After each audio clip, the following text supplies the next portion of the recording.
Mel Stride thinks you're an idiot. And he must do. He clearly thinks he's clever enough to change his story and you're too dim to notice. How do I know?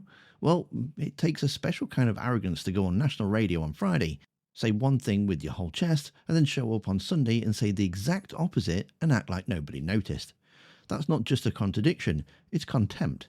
He's banking on you forgetting, hoping that you won't remember what he said 2 days ago, let alone 2 years ago. But here's the thing, we do remember. So what did he say? On Friday, Mel Stride stood there and called Liz Truss mini-budget a disaster. A huge mistake, something they, and I quote, would never ever do again. Because when I picked up my newspapers, it says Mel Stride, Shadow Chancellor, says sorry for Liz Truss's infamous mini-budget. And then I read the speech. Didn't say sorry.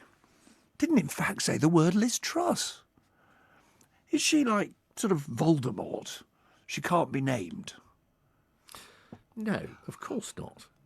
But what I was saying was something very profound and serious, which is that that mini-budget at the back end of 2022 was a huge mistake, and it came with consequences, and to reflect on the fact that that is something that we will never, ever do again. Now, what was it that went wrong? Well, what went wrong was tens of billions of unfunded tax cuts into a fairly inflationary environment that unsettled the bond markets, and the rest, as they say, is history. That sounds definitive, right? Well, then today, here's the new line.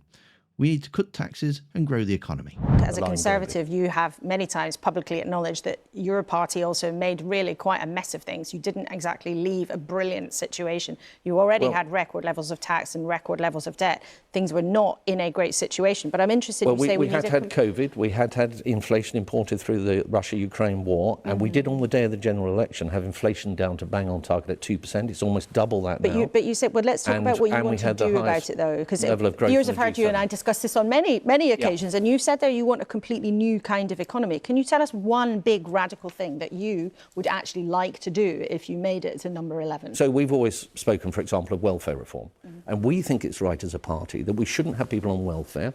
We should have them going into work with support where necessary, of course, and the savings could be enormous. And those are the kind of things that then allow you to do a lot of other things like cutting taxes and growing the economy. Okay.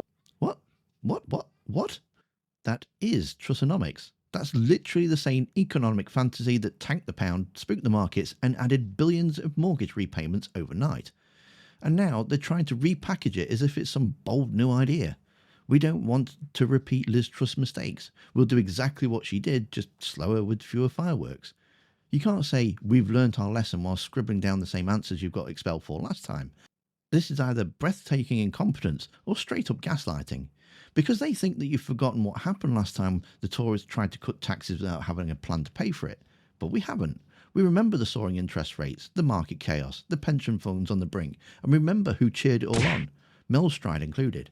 So if this big new pitch is cut tax for growth, then just say it. You're doing Trussonomics, only this time without the honesty. But what happens when they stop pretending altogether? Nigel Farage isn't even trying to hide it anymore. No coded language, no plausible deniability, he just says the quiet bit out loud. And it might change the way you think of him. To find out, you'll need to watch the video that's on screen now. Thanks for watching, don't forget to hit that like button, and I'll see you next time.